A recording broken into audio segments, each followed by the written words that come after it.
కానీ ఈ కామెడీ షోలు చేయటానికో, లేదంటే వీళ్ళు ఈ రకమైనటువంటి ఎంజాయ్‌మెంట్లు చేయటానికో రాష్ట్ర ప్రభుత్వాలు, రాష్ట్ర ప్రజలు గడుతున్నటువంటి సొమ్ముని ఏ విధంగా చేస్తున్నారనే దానికి నిన్న రిలీజ్ అయినటువంటి జీవో ఒకటి సార్.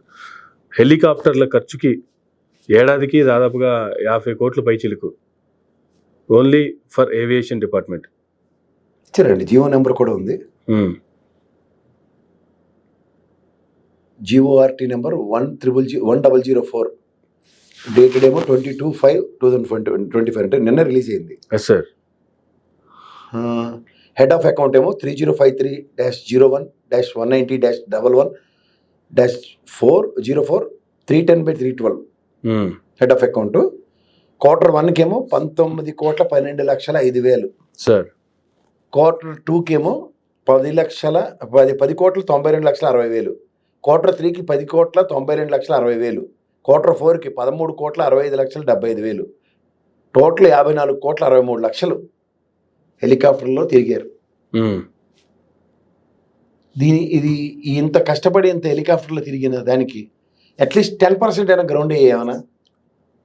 అసలు గ్రౌండ్ డౌన్ తీసి పక్కన పెట్టండి సార్. గతంలో జగన్మోహన్ రెడ్డి గారు అధికారంలోకి రాగానే ఆయన ఫస్ట్ 6 నెలలకి 1,56,00,000 ఎంతో పే చేశారని చెప్పి నానా రచ్చరచ్చ చేసి పడేశారు. ఫస్ట్ క్వార్టర్ మీరెంత పే చేశారు? 1 కోటి చిల్లరకి వేసే 19,12,05,000. ఆయన 6 నెలలకి అది. చెప్పేది 3 నెలలకి అది. 3 నెలలు ప్లస్ పక్కన క్వార్టర్ 2 ఉంటుంది చూడండి. ఈ రెండు కలిపితే 30 లక్షల 30 కోట్లు 30 కోట్ల 4,65,000. ఏది 2,56,00,000కే వాళ్ళు చేసిన హంగామా ఎంత ఉంది. అదే 6 నెలలకి వీళ్ళు పెట్టినటువంటి 30 కోట్ల పరిస్థితి చూసుకుంటే ఏం సార్ అసలు? మరి మా ఇష్టం.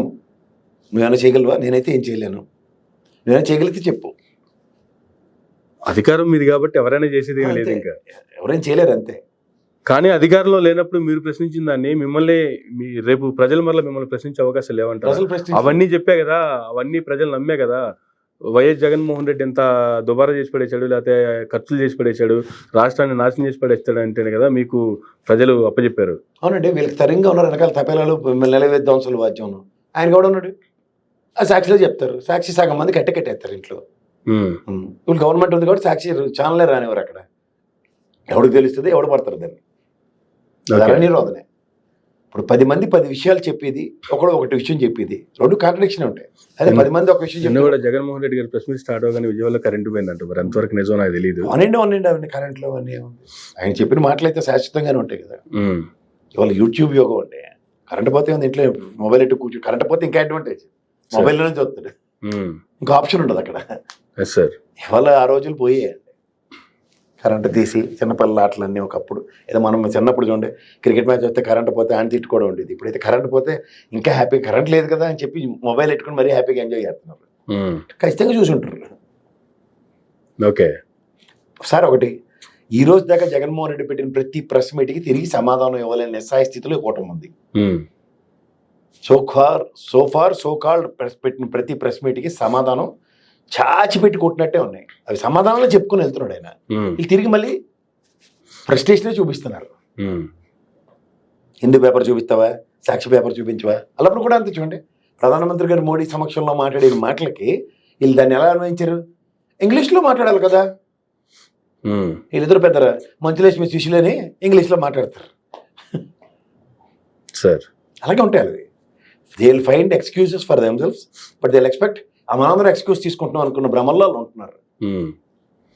కానీ ఎక్కడ ఏ పథకం అమలు చేయాలన్నా కూడా ప్రతిదానికి చెప్తున్న కారణాలు ఏంటంటే ఖజానా ఖాళీగా ఉంది, ఏం చేయాలన్నా భయం వేస్తుంది, ఏమన్నా ఉంటే సంపాదించే మార్గాలు చెవులు వచ్చి చెప్పండి, మేము సంపద సృష్టిస్తాము, ఈ హామీలన్నీ అమలు చేస్తాము అని. కానీ ఇటువంటి జల్సాలకు వచ్చేటప్పటికి మాత్రం అసలు ఎక్కడ వెనకాడకుండా ఇష్టం వచ్చినట్టుగా ఖర్చులు పెడుతున్నటువంటి ఖర్చులు మాత్రం కనిపిస్తూనే ఉన్నాయి. దాన్ని జరుగుబాటు అంత సుఖం లేదంటారండి. జరుగుబాటు జరుగుతున్నప్పుడు మనం ఏం చేయలేం. ఈ కుషామత రాజకీయాలు అంటారు, ఇవి అక్యుములేటెడ్ నాన్ సెన్స్ ఉంటాయి. ఓకే, చూస్తున్నారు, గమనిస్తున్నారు. ఇప్పుడు గమనించకుండా ఏం లేదు. మనం ఏ రోజు కారో చెప్పట్లేదు, ఒళ్ళు కొవ్వెక్కి చెప్తున్నాం మనం సార్. కంపారిజన్స్ ఇస్తున్నాం కదా మనం అంతగా.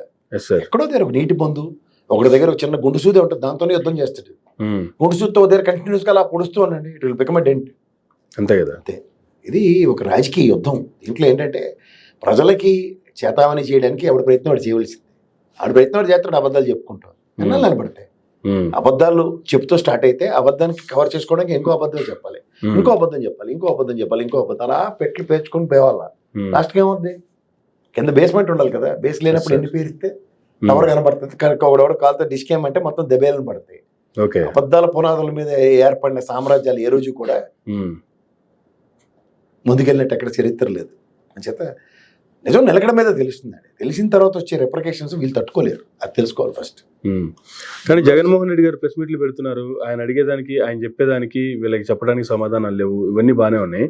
కానీ ఇటువంటి జీవోలు వచ్చినప్పుడు గతంలో ఇదే వైసీపీ గవర్నమెంట్ 6 నెలలకి జీవో రిలీజ్ చేసినప్పుడు టీడీపీ ఎంత రచ్చ చేసిందో చూసాము.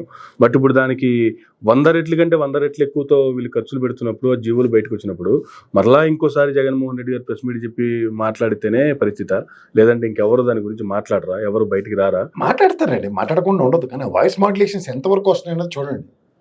ఒక ప్రెస్ మీట్ ని ఒక ఛానల్ కవర్ చేస్తుందా లేదా అని మీరు ప్రజలకు తెలుసుకోవాలి ఫస్ట్.